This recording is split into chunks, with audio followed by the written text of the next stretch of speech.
벌써 6개월이 지나고 7월 첫 주가 되어서 오늘 7월 4일 주일 아침 야고보서 오늘 2장 1절부터 13절 말씀을 통해서 차별의 시험을 이기려며 라는 말씀으로 이 아침에 함께 은혜를 나누겠습니다. 요즘에 화두가 되고 있는 내용이 차별금지법이라고 해서 국회에서 그걸 통과를 하는데 우리 기독교인들은 그 차별금지법을 반대하고 있다는 거예요. 차별금지법 좋은 법이죠. 왜냐하면 아무나 차별하지 말고 다 평등하게 지내게 하자 하는 법안이에요. 그런데 그게 무슨냐면 그 차별금지법의 내용이 사실은 아무도 차별하지는 않아야 되죠, 사실은. 그런데 그 차별금지법 안에 어떤 내용이 있냐면은 이제 동성애 그리고 이런 내용들이 있어요. 다시 말해서 소수 성애자들 이런 사람들 성경 안에서 보면은 판단하기 참 애매한 사람들이 있어요. 그 사람들을 이제 차별하는 듯한 메시지를 전하거나 그런 것들을 하게 되면 그것을 고발하면 그 차별한 사람들, 동성애나 이런 사람들을 차별한 사람들이 법적으로 걸려 들어가는 그 법안이에요. 그래서 소수의 그 동성애자들을 돕기 위해서 다수의 사람들에게 당신 차별하면 당신들이 다수지만 당신들은 다 법적으로 끝내준다. 그래서 교회 안에서 동성애에 대한 것을 잘못 설교를 하게 되면 누가 하나 앉았다가 고발하면 잡혀 들어가게 되는 그런 법안이라고 하더라고요.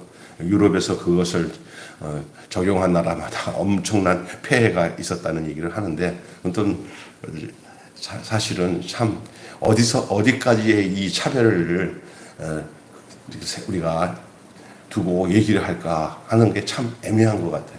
아주 동성애자들이 생물학적으로 그들이 좀 정신적으로나 생물학적으로 문제가 있어서 그렇게 되면은 그걸 의학적으로 도와주고 나라 사람들이 모든 사람들이 그 사람들 품어주고 하는 건 좋은 거지만 그들을 당당하게 그렇게 되게 되면은 집에 그 가정의 모든 근간이 무너져요. 왜냐하면 사위가 며느리로 들어오기도 되고 또 딸이 사위로 들어오기도 되고 그런 아주 이상한 여자끼리 결혼식하고 남자끼리 결혼식하고 그러다 보면 그게 결혼해서 나오는 제2세 다시 말해서 아기들을 출산을 어떻게 할 거예요? 입양하면 된다고 그러는데 그게 어떻게 그렇게 됩니까? 결혼의 신비는 남자와 여자가 부모를 떠나 한 몸이 되는 건데 이런 기본적인 가장 중요한 것들을 무너뜨린 다음에 차별이 없어야 된다 하는 것도 상당히 아이러니한 일이죠. 그러나 분명한 것은 우리 이 야고보서에 보면은 초대교회에 야고보가 증거하는 거 보면 교회 안에서 돈 좀 있고 권세 있고 능력 있는 사람들한테는 다 사람들이 이렇게 하고 가난하고 어려운 사람들이 올 때는 다 그냥 무시하고 이런 것들이 있을 수 없다는 거예요. 이건 당연한 거죠. 이건 참 당연한 겁니다. 하나님 앞에서 높고 낮은 게 없는 것이 교회만큼은 하나님의 나라인 교회만큼은 세상과 달라야 되는 게 뭐냐면 사람을 돈이나 어떤 권력으로 사람을 평가하고 거기다가 차별을 하는 것은 있을 수 없다. 그것이 오늘 이 야고보가 전하고 있는 내용이에요. 미국에 있었던 아주 중요한 아주 재밌는 일화가 하나 있습니다. 그 백인들이 드리는 예배당에 흑인이 주일을 지키기 위해서 흑인이 그 예배당에 들어가려고 했더니 그 문 앞에 있던 그 문을 지키던 백인 문지기가 흑인이라고 내팽개치면서 쫓아냈다는 거예요. 예배를 못 드려서 그래서 예배를 드리고 싶어하고 그 백인 예배당 처마 밑에 앉아가지고 이렇게 쪼그려 앉아서 찬송가 부를 때까지 서로 따라하면서 들어가지 못하고 이렇게 하고 있으니까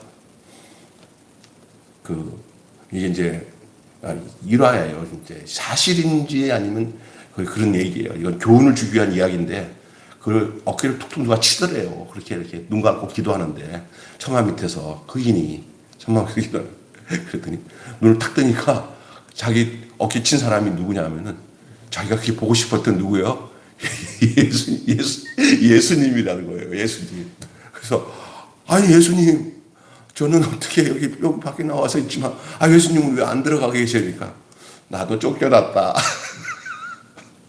나도 쫓겨났다 그러네요. 예수님은 흑인이 아니잖아. 그랬더니 네 눈에는 내가 흑인으로 안 보일지 모르지만 저들 눈으로는 내가 흑인으로 보인다. 나 흑인이다. 예수님이 흑인이에요. 백인들에게는 그리고 흑인을 몰라보는 자들에게는 흑인이다 내가. 막 울면서 예수님 나는 너랑 같이 여기서 오손도손 너가 드리는 예배를 받고 싶다. 그런 얘기를 했대. 그런 일화를 내는 거예요. 차별하지 말아야 되는 거예요. 그게 아주 중요한 얘기죠. 돈 있는 사람만의 리그, 권력 있는 사람들만의 리그. 우리나라도 어디 강남에 어느 교회 가보면 고소용이라고 있어요. 고소용. 무슨 대학교, 고자 들어간 대학교, 그 소자 들어가는 교회, 그리고 지역은 저 영남, 그래서 고소형이라고 해요. 그 사람들 아니면은 그 그룹이 안 되는, 끼리끼리. 결혼도 그 어떤 그룹 안에서 어떤 레벨이 안 되면 안 되는. 그래서 그렇게 되다 보니까 사람들이 서로 차별하면서 딱 얘기하다가, 인류대 아니야? 아니, 끝나. 이렇게 되는 거예요. 사람만의 어떤 사람과의 냄새가 전혀 없어요. 전혀 다 거래예요, 거래. 그러다 보니까 차별할 수밖에 없는 거예요. 야, 이런 세상 속에서 이 야고보서의 이야기가 아니라 오늘의 우리의 이야기라는 사실들을 우리는 기억을 할 수가 있습니다. 왜 이웃을 외모로 차별하는 것이 아주 치명적인 죄가 되겠습니까? 차별하는 것이 엄청난 죄예요. 우리가 오늘 얘기를 하는 게. 왜냐하면 그 차별하는 것 자체에서부터 벌써 그 사람의 위치가 결정되는 거예요. 위치. 그가 하늘에 속했냐, 땅에 속했냐. 그가 그리스도 안에 있는 사람이냐, 아담 안에 있는 사람이냐. 그가 생명과를 따먹고 사는 사람이냐, 선악과를 따먹고 사는 사람이냐가 차별을 하는 그 차별을 기준으로 보면은 거기서 결정적으로 드러난다. 그거예요. 우리 자신을 한번 돌아볼 필요가 있습니다. 내가 계속 사람에 대해서 외모로 보고 차별하는 그런 성향으로 내가 살아간다면 나의 존재는 틀림없이 그쪽 편에 있을 거예요. 그러나 내가 언젠가 모르게 나도 모르는 사이에 그런 차별이 없어졌어요. 가난하든 어렵든 장애자든 다 그리스도 안에서 그 한 사람의 존재로 보이는 거야. 야, 이건 힘으로 되지도 않고 능으로 되지 않아요. 십자가의 은혜 안에서밖에 해결할 수 없는 겁니다. 그는요. 내가 죽지 않고서는 될 수 없는 일이에요. 내가 완전히 죽어야 돼요. 세상에 대하여 죽어야 돼요. 그리고 그리스도로 말미암아 살아나야 됩니다. 여러분, 하나님 나라는 어떤 나라입니까? 은혜의 나라예요. 우리가 이해할 수 없는 하나님의 기준으로 누구든 그의 백성이 되는 거예요. 그래서 하나님의 기준 안에서 백성이 되는 거지 우리의 기준으로 되는 게 아니라는 거예요. 이것은 세상과 전혀 다른 특징입니다.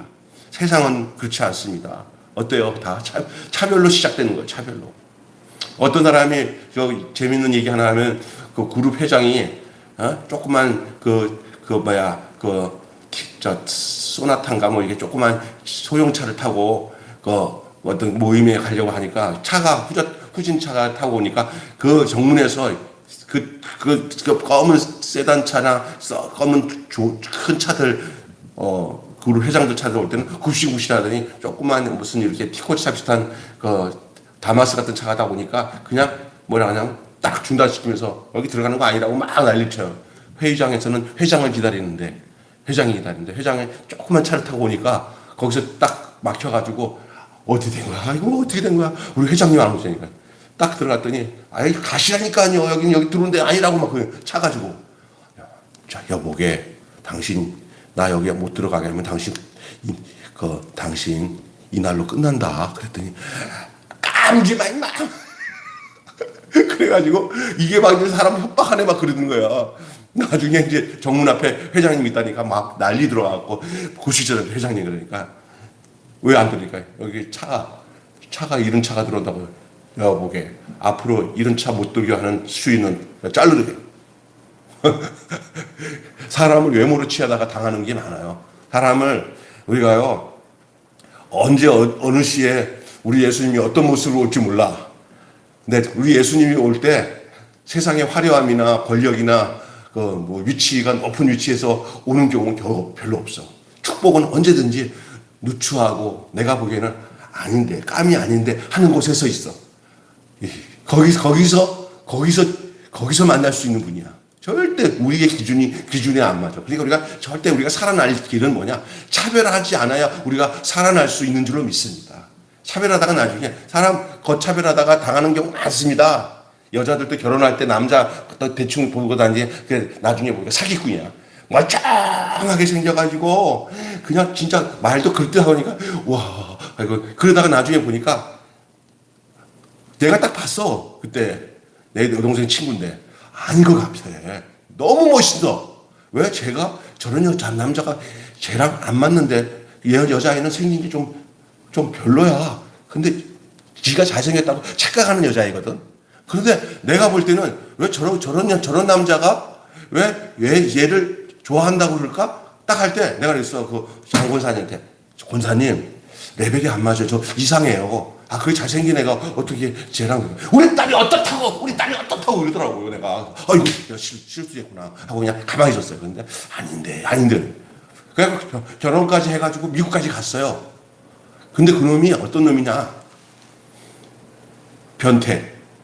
생긴 걸 그랬는데. 완전히 한국에서 한 행동과 미국에 내려가서 한 행동. 온몸이 빨개져서 모습으로 길거리에서 뛰쳐나와가지고 도운청해가지고 비행기 타고 돌아왔다니까. 겉모습, 외모 이런 거는 속에는 사기성들이 되게 많습니다. 네? 사기성. 그 안에 그러니까 그 분별하지 못하면 그러니까 다 그런 것 분별하지 못하는 사람들이 자기가 다른 사람을 차별을 잘하는 그 자매가 생긴 그래도 다른 사람 아이고 동네 교회에서 다니는 청년들 보면 좀 찌질하면 아유 찌질해 저런 애랑 아유 평생 은행원이라 해라 은행원을 하면서 자기는 그렇게 생각하던 애야. 나중에 그거 당하고 난 뒤에 아주 비참해졌어. 왜 그러냐? 자기가 남들 차별하다 보니까 차별하는 사람들은 사기당해. 차별 안 하는 사람들은 차별 안 당해. 그냥 다 자기 위치를 높게 생각 안 하는 거야. 자기 위치를 높게 생각하는 사람은 자기보다 높은 위치에 있는 사람한테 가서 와 쌍랑쌍랑하고 자기보다 높지 않은 사람들을 아주 개 취급하는 거예요. 그러니까 차별하게 되는 거예요. 교회 안에서 이런 일이 있을 수 없다는 것이 야고보의 이야기예요. 이게 세상과 전혀 다른 특징입니다. 세상과 거꾸로 살면은 하나님 뜻대로 살아요. 세상 가는 방법대로 살면은 하나님 뜻을 우리가 차별하게 돼요. 그들은 자의적으로, 이기적으로, 탐욕적으로 차별을 합니다. 숱한 희생자들이 만들어집니다. 차별로 인해서. 사람의 존엄성을 해치고 여러분 왜 심각한 차별이 심각한 죄가 되냐? 그거는 완전히 하나님을 향한 하나님의 마음과 그 뜻을 역행하는 행동이 차별입니다. 모든 사람은 하나님의 형상대로 지음받은 존재라는 걸 아시잖아요. 하나님의 형상과 모양으로 우리를 만들었어. 우리가 우리의 모양대로, 우리의 형상대로 사람을 지었다 그랬어요. 그들의 삶의 조건은 어떤 겁니까? 하나님이 그들에게 존엄성을 부여했어요. 왜냐하면 그의 하나님의 형상과 하나님의 모양대로 우리를 지어진 거기 때문에 우리는 모두가 다 존엄한 거예요. 그래서 우리가 교회 와서 성도들에게 서로 인사할 때도 진짜 이 서비스만이 아니라 진실로 존귀한 분이 오셨네요 하고 가장 사람이 아름다운 이 세상에서 어떤 사람이든 사람이 아름다운 거예요. 내 속에 있고 없고로 인해서 높고 낮은 것을 통해서 사람에 대한 존재에 대해서 이렇게 내 안에 등급을 정해놓고 내가 그 사람들에게 대한다면은 그때부터 아주 비참한 일이 자기 안에서부터 사회적으로 나타나게 돼 있어요. 진짜 그리스도인들이 된다는 것은 내가 주여 믿습니다. 주님의 은혜를 따라 살겠습니다. 백날 고백하고 찬양한다고 되는 게 아니라 내 마음의 중심에 어떤 사람이든 간에 사람으로 태어난 모든 하나님의 형상과 모양으로 태어난 모든 사람에 대해서 주님 하나님이 처음에 보시기에 심히 좋았더라고 하는 그 안목으로 사람을 대하는 마음. 그것이 하나님이 원하시는 소원이고 목적이에요. 인간을 지으신 목적이에요. 또 우리는 그 목적에 부합되어서 살아가야 될 존재들이라는 거예요. 근데 그렇지 못하면 그게 다 차별로 인해서 오는 죄거든요. 예. 모두가 존귀한 자들인데 외적인 조건으로 누구를 판단해서는 안 된다는 얘기예요. 자의로 사랑할 대상과 그러지 않을 대상을 나눠서도 안 된다는 얘기입니다. 이것은 우리의 고난이 아니에요. 만약에 그것을 결정한다면 하나님이 하실 텐데 하나님마저도 인간을 주놓고 너는 아니고 너이고 이것도 하나님도 보시기에 좋았더라고 그러셨지. 하나님이 그렇게 고난이 우리에게 있지 않아요. 우리는 절대로 대상을 구별하고 이 사람은 되고 저 사람은 안 되고 이게 아니라 다 그럴 수 있지. 사람이면 돼. 사람이면 돼. 다 그럴 수 있지. 부족한 게 하나도 없다. 이런 마음을 가지고 사는 그 삶 속에서 차별하지 않는 마음들을 갖게 되는 줄로 믿습니다. 예? 사람이면 돼. 장애자라고 차별하고 못 배웠다고 차별하고 지네들 같이 똑같지 않다고 차별하고 이것은 하나님이 원하시는 게 아니에요. 도리어 우리 안에 다양하게 우리가 돌봐야 되고 우리가 좀 짐을 져야 될 사람이 왔을 때 그것이 우리에게 주어진 하나님이 사랑을 베풀고 그래서 하나가 되어 살아가야 할 몫으로 우리에게 주신 귀한 하나님의 선물로 여기고 그래서 장애자들을 출산한 엄마들이 가족들이 하나님의 안에 있는 그 가족들은 집안의 그 장애 아이에 대해서 그렇게 사랑으로 돌봐요. 하나님이. 근데 반대로 어떤 집들은 이게 형성이 안 된 집들은 보면요. 저걸 어떻게다가 저걸 나가지고 내가 태어날 때 죽지 않아서 저게 내가 왜 이렇게 고생하냐 이러잖아요. 하나님 나라 없는 거예요. 나한테 이런 얘기 할 수 있어요. 목사님이 그런 경우 돼봐요. 얼마나 힘든데요. 전혀 그런 얘기 하면 안 됩니다. 왜냐하면요. 그런 상황이 될 때 하나님은 그런 그런 상황을 하나님이 원하시는 뜻으로 승화시킬 수 있는 은혜와 믿음을 하나님의 사람들에게 주시는 줄로 믿습니다. 그래서 우리가 자꾸 그렇게 생각하니 그렇죠. 그러니까 우리도 여기 주변에 보면은 갑자기 보면 애를 낳는데 장애자를 낳았다고 그럴 때 얼마나 마음이 아픈지는 몰라요. 교회도 말입니다. 멀쩡하고 괜찮은 사람들 오면 아유 할렐루야 감사합니다 하다가 좀 이렇게 교회에서 짐이 될 만한 사람들은 그냥 눈여겨보지 않는 거예요. 그거 아니에요. 내 마음속에 차별성을 갖고 사람을 대하는다 싶을 때 그때 마귀가 옆에서 춤추고 있다는 사실을 이해하고 하는데 나사렛 예수 그리스도의 이름으로 쫓아내고 내 안에서 그리스도께서 우리에게 주신 그 생명으로 사람을 대하는 그런 저와 여러분이 되시기를 주님의 이름으로 축원합니다. 차별 없는 하나님은 어떤 하나님이에요? 하나님이 자체가 차별이 없는 하나님이에요. 하나님은 누구를 자기 백성으로 삼으셨고 어떤 기준으로 삼으셨는지 살펴봐요. 한번 살펴봅시다. 세상 기준과 얼마나 다릅니까? 가난한 자를 믿음에 부요하게 하시고 자기를 사랑하는 자들에게 하나님 나라를 상속하셨어요. 그러니까 왜요? 세상 기준으로서는 안 되는 일을 하나님은 도리어 반대로 가난한 자에게 믿음을 부여케 하시고 자기를 사랑하는 자들에게 하나님의 나라를 상속하신 하나님이에요. 어느 누구나 차별이 없는 그 사랑을 받으면서 도리어 가난한 자를 업신여긴다면 그것은 배은망덕이에요. 자기가 하나님 앞에 차별 없는 사랑을 받았다고 하는데 그러면 놓고는 다른 사람을 차별한다면 그거 얼마나 어불성설한 내용입니까? 배은망덕이지. 그러니까 자기가 하나님께 받은 그 차별 없는 사랑을 감복하게 되면 하나님 저 같은 사람도 하나님이 동일하게 차별 없이 사랑해 주셨으니 저도 당연하게 사람들을 차별 없이 사랑하는 게 마땅치 않겠습니까? 라고 고백하며 사는 삶. 그것이 바로 하나님이 원하시는 차별이 없으신 하나님의 뜻을 따라 사는 그런 하나님의 사람들의 모습이 아니겠습니까? 율법마저도 차별이 없어요, 사실은요.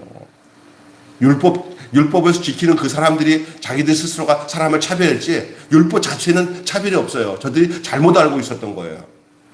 이미 율법을 통해서 하나님은 차별하지 말라고 말씀하셨어요. 이웃을 사랑하는 것을 최고의 법이라고, 이웃 사랑을 최고의 법이라고 하지 않았습니까? 오늘 본문 말씀에 이웃을 사랑하신 것이 이웃 사랑이 최고의 법이라고 그랬어요. 그 율법이에요. 그런데 그들은 도리어 그 율법을 지킨다고 하면서 저 세리 같지 않은 것을 감사합니다. 저 창기 같지 않은 것을 감사합니다. 하면서 자기들을 구별하고 자기들만이 이 하나님 나라를 소유할 것이라고 착각하는 그 오만함. 이웃을 내 이해관계의 기준으로 판단하는 것이 절대로 사랑이 아니라는 사실을 알아야 됩니다. 다시 얘기합니다. 이웃을 내 이해관계를 통해서 판단하는 것은 절대 사랑이 아닙니다. 저 사람을 내가 이렇게 하면 저 사람이 내게 도움이 되겠지. 그런 기준을 가지고 저 사람은 나한테 도움이 안 되니까 이렇게 지금 세상은 다 그래요. 너 왜 그래? 야. 그냥 쓸데없는 거 왜 아깝게 그 시간 퍼부으면서 어려운 사람 그 시간 있으면 돈이나 벌겠다. 야 해봤자 소용없어. 그 타고난 거야. 그 죽으라고 또 우리만 살면 돼. 뭐 이렇게 살아가는 거예요. 그게 당연하다고 생각해요. 예수님께서 이웃사랑에 대한 이야기 중에 여리고에서 예루살렘 가다가 강도 만난 이웃에 대한 얘기를 하시잖아요. 그 사람이 가다가 강도를 만나서 거반 다 죽게 되니까 돈도 다 뺏기고. 그런데 처음에는 제사장이 지나가다가 혹시 강도 있을지 모르겠네. 다 죽어가네. 나 가서 나 제사 드려야 돼. 예배 드려야 돼. 강도 만난 이웃보다 가서 하나님 앞에 제사 드리는 게 우선이다 생각하고 갔어요. 레위인도 똑같이 나 빨리 교회 가야 돼. 너 대표의 기도야. 지나가던 사마리아인이 지나가다 보니까 죽게 생겼어. 큰일 나겠네. 그 모습이 자기 모습처럼 여겨지는 거야. 그래서 그 사람을 낙타에다 태우고 가가지고 주막에 병원이잖아. 병원에 가서 다 치료해주고 다 하고 그 다음에 다시 오면 또 나머지 다 갚아주겠다고 다 하고 기름을 붓고 그래서 다 살려놨어. 그 얘기를 그 율법사들이나 그 제자들이 있는 데서 예수님이 하시면서 뭐냐면 너희의 진정한 이웃이 누구냐? 자비를 베푸는 자의 나이다. 너희도 이와 같이 하라. 너희도 이와 같이 하라. 예수님이 이것을 뭐라고 하냐면 그게 바로 차별 없는 사랑이에요. 매일 교회에 이곳에 세워져서 선한 사마리아 같이 우리를 돌아보는 게 아니라 하나님의 차별 없는 사랑을 실천하기 위해서 하나님께서 이 몸된 교회에 하나님 안에서 십자가의 은혜로 구원받아 그 생명을 누리는 우리들을 이곳에 보내주셔서 주님이 그렇게 말씀하셨던 사마리아인이 그 진정한 이웃이 되어서 그 사람들을 살리는 것처럼 오늘 우리를 그렇게 불러서서 우리가 그 일들을 하도록 이끌어 주신 것을 믿으시기를 바랍니다. 율법이 그러니까 바로 이웃사랑이에요. 마음을 다하고 힘을 다하여 내 하나님을 사랑하라. 그리와 또한 내 이웃을 내 몸같이 사랑하라. 이게 율법이란 말이에요.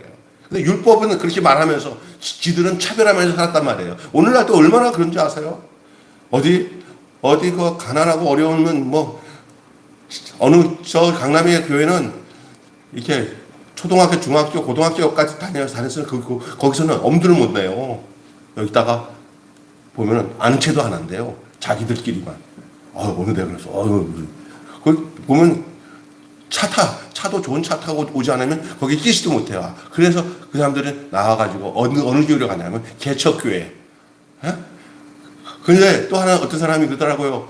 이렇게 있는데 우리 교회 참 좋으니까 꽤 큰 교회 장로님인데 막 문제가 많으니까 우리 전도사님이 우리 교회 와서 신앙생활 하세요. 어디니까 그 지하 교회인데 교인들 한 30명 정도 모이는데 너무 좋아요. 그랬더니 다음 말도 안 썼더래. 왜 이사님 그랬더니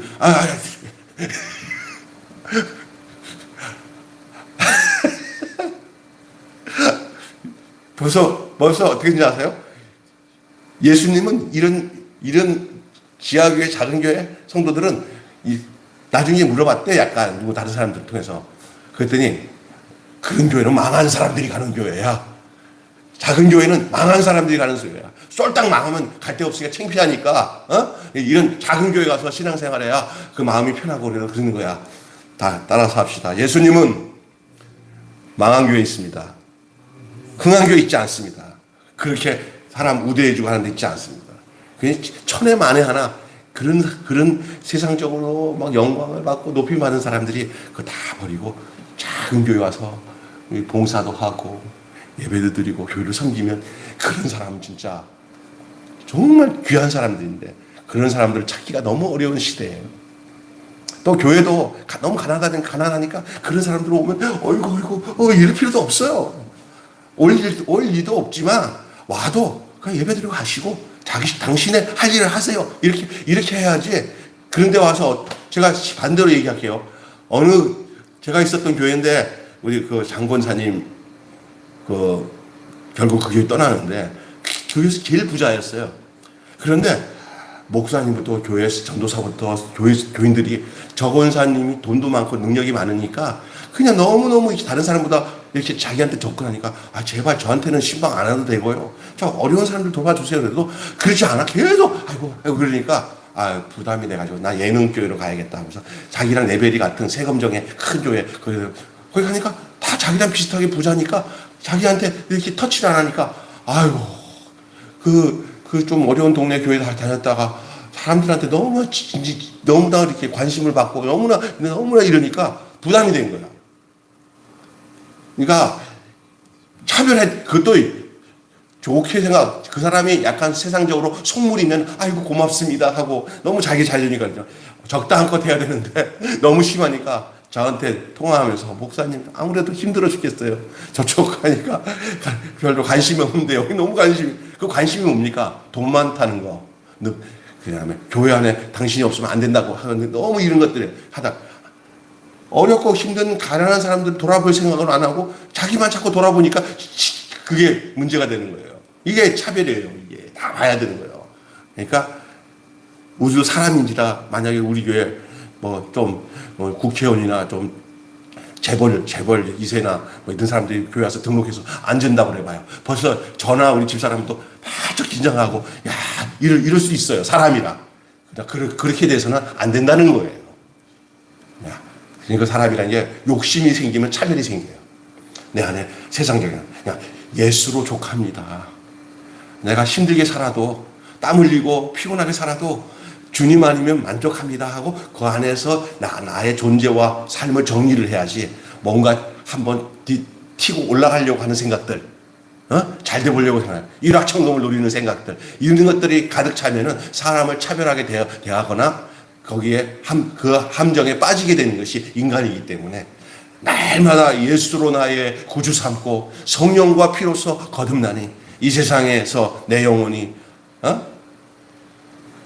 주님의 은혜 가운데서 그냥 자기 존재를 가장 낮은 곳에서 자기를 발견해야 돼. 십자가의 죽음 앞에서 자기를 발견하고 거기서 살아가는 것이 차별에서 벗어나고 나도 그 함정에서 벗어날 수 있는 그냥 놀라운 삶을 살게 되는 줄 믿습니다. 율법 자체도 차별이 없다고 내가 분명히 말씀드렸습니다. 차별은 모든 율법을 범하는 죄가 됩니다. 그러니까 딱 여기 본문에도 한 가지 이 차별하게 되면은 모든 율법을 다 범한 결과가 된다 그랬어요. 참 중요한 거예요. 그러니까 자기의 리트머스 시험지를 내가 사람 관계나 모든 삶에 차별하는 마음이 있다 그러면 내 존재는 아직 그리스도 안에 있지 않고 세상에 속해 있다고 이렇게 결정을 해도 틀린 게 아니에요. 그냥 그래서 날마다 죽어야 되는 거예요. 조금이라도 내가 차별하고 주님 나를 또 십자가에 또 사도 바울이 내가 날마다 죽노라 그게 그거예요. 그 죽음의 자리로 내려가야 차별하지 않는 존재로 살아갈 수가 있는 거예요. 이해가 되십니까? 한 번에 끝나는 게 아닙니다. 죽은 자만이 계속 죽을 수 있어요. 십자가에 죽어서 거듭난 사람만이 날마다 사도 바울처럼 내가 날마다 죽노라는 그 죽음의 자리에서 자기를 발견하게 돼요. 그래야 자기를 높이지 않고 다른 사람을 차별하지 않고 존재로 바라볼 수 있는 마음을 갖게 되는 거예요. 모든 사람이 평등한 장소가 하나 있어요. 공동무지. 죽음 앞에서는 어떤 사람도 다 평등합니다. 근데 그 죽음의 자리를 꼭 죽어서 그것을 누리지 말고 육신을 살아가서 사는 동안에도 예수 안에 죽으면 그 공동묘지 같이 평등의 자리에서 나를 발견하게 되는 줄 믿습니다. 여러분, 육신이 꼭 죽어서 공동묘지에서 평등하지 말고 예수 안에 죽어서 육신을 사는 동안에 그 평등한 삶을 누리며 그것을 소유하며 남을 차별하지 않으며 살아가는 그런 놀라운 은혜가 하나님의 백성들에게 있다는 사실을 여러분 기억하시기 바랍니다. 살았다 하나 실상은 죽은 자라고 하지만 우리는 죽었기 때문에 실상이 살아있는 자들입니다. 역설적으로. 차별은 차별 없는 사랑으로 하나님의 백성된 우리에게 우리가 범하는 아주 배은망덕한 죄라고 말씀드렸잖아요. 자, 결론 짓고 말씀드리겠어요. 우리가 이 차별의 시험을 이길 수 우리 스스로 있습니까? 없습니다? 없어요. 절대 이 차별의 이 범주에서 벗어나서 정말 차별하지 않고 사는 것은 사람의 힘으로 도대체 안 됩니다. 그 사람으로서는 안 됩니다. 인류가 하나님의 선악과를 따먹고 내려온 그 사람, 우리 옛사람, 예수 밖의 사람으로는 절대 안 됩니다. 이거는요. 안 그런 것 같이 할 수는 있어요. 약간의 도덕적으로. 그러나 그 속 내면은 절대 그 존재로서는 거기서 벗어날 길이 없습니다. 약간의 다른 사람들보다 자기의 도덕적인 훈련과 이런 고행과 여러 가지 그 훈련을 통해서 안 그런 것처럼 막 돌을 닦아서 할 수는 있어요. 그러나 하나님 앞에서는 다하게 50보 100보입니다.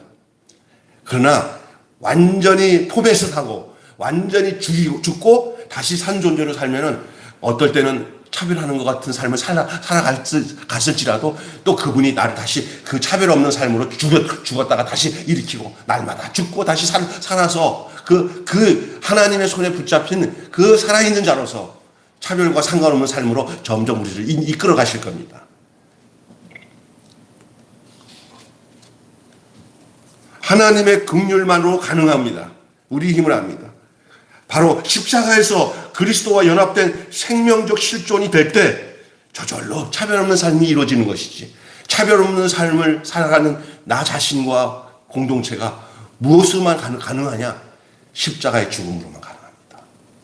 내가 함께 주와 함께 죽고 다시 주와 함께 산 그 존재가 될 때 우리에게는 욕심도 없어지고 높아짐에 대한 열망도 없어지고 낮아짐에 대한 비굴도 없어지고 저 사람은 왜 저렇지? 하고 그 사람을 비판하는 마음도 없어지고 모두가 예수님의 사랑하심이 내 마음에 있어서 연약한 자는 연약한 자로 내가 사랑을 베풀어야 될 자로 보이고 또 잘 나가는 사람들 통해서는 하나님 저를 통해서 하나님의 영광이 더 드러나고 아름답게 해주시고 넘어지지 않고 복되게 살아가게 또 축복해 줄 수 있고 나 비교하면서 저 사람은 저런데 왜 나는 저렇게 살까? 이렇게 안 해요.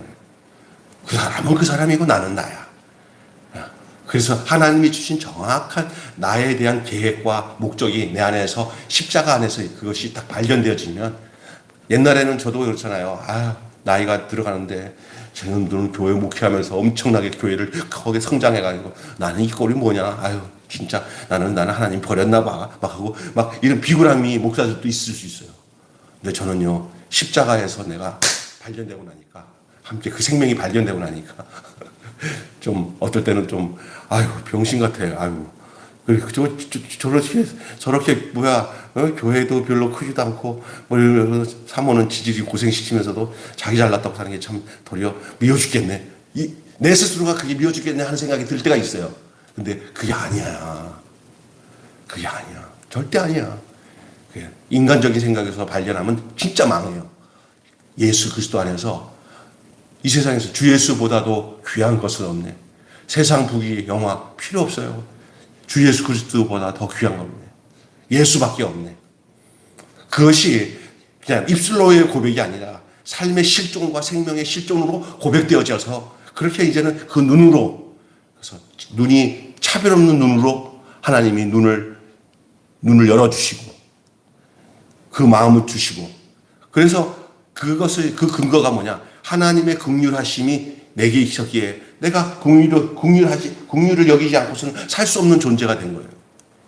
그래야 되는 것이죠. 그러니까 여러분, 다른 사람들에 대해서 막 내가 인위적으로 사랑을 많이 베풀어야지, 내가 착하게 살아야지 하지 마십시오. 하나님이 여러분을 어떻게 사랑했느냐? 예수님이 여러분을 십자가에서 죽고 여러분을 그 죽음의 권세에서 여러분을 벗어나서 당신의 백성으로 영생을 얻도록 구원을 얻도록 해주신 그 사랑에 집중하시면 그 사랑이 나를 그렇게 살도록 역사하시고 그 생명이 나를 그렇게 살도록 역사하시는 것을 믿기 때문에 여러분이 뭔가를 하려고 내가 착한 일을 해야지 이렇게 하면 그 자기의 의가 돼, 의. 그러니까 주님, 당신이 주시는 그 은혜, 당신에게 베푸신 그 사랑과 긍휼, 그거밖에 나는 자랑할 게 하나도 없습니다 하고 하면은 이제 저절로 흘러서 생명수가 흘러나가게 되는 거예요. 네. 그런데 많은 사람들은 내가 노력해서 애써서 힘써서 뭔가 착한 일을 해야지라고 하는 것을 시작을 하잖아요. 시작은 좋았는데 그때 가면 나중에는 자기 의야, 자기 잘났다고 생각하는 거야. 아니야. 해도 나는 아무것도 한 게 없습니다. 예수님이 나를 위해서 베풀어 주신 그 죽으심과 사랑하심, 그거 생각하면 저는 뭐를 내가 얘기하겠습니까? 당신이 내게서 역사하시는 힘과 능력에 따라서 저는 그냥 따라 순종할 뿐입니다. 이 고백밖에 없을 때 그는 이런 모든 이 세상에 대한 차별과 비교의식이나 또 절망감이나 또 우월감이나 이런 데서 다 벗어나서 자, 사람이면 된다. 그럴 수도 있지.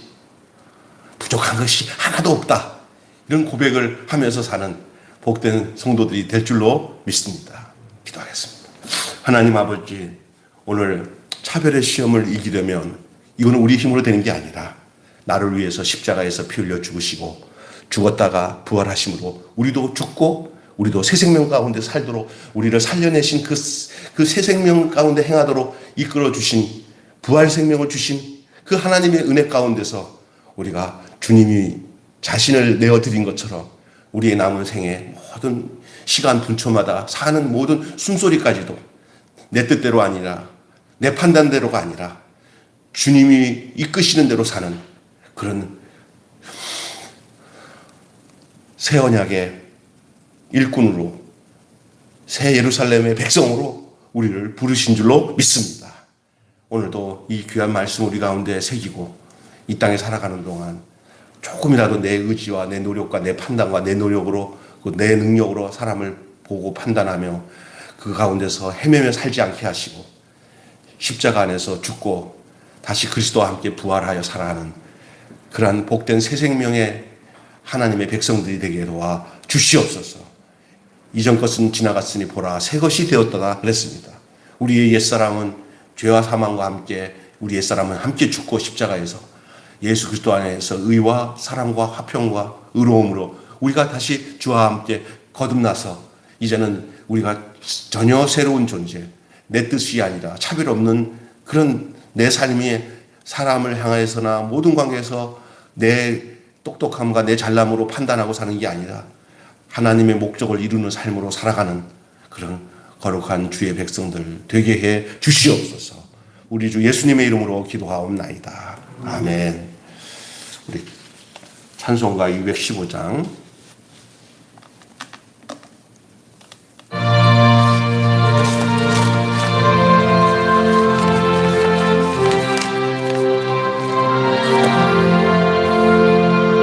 내 죄 속한 주신 주께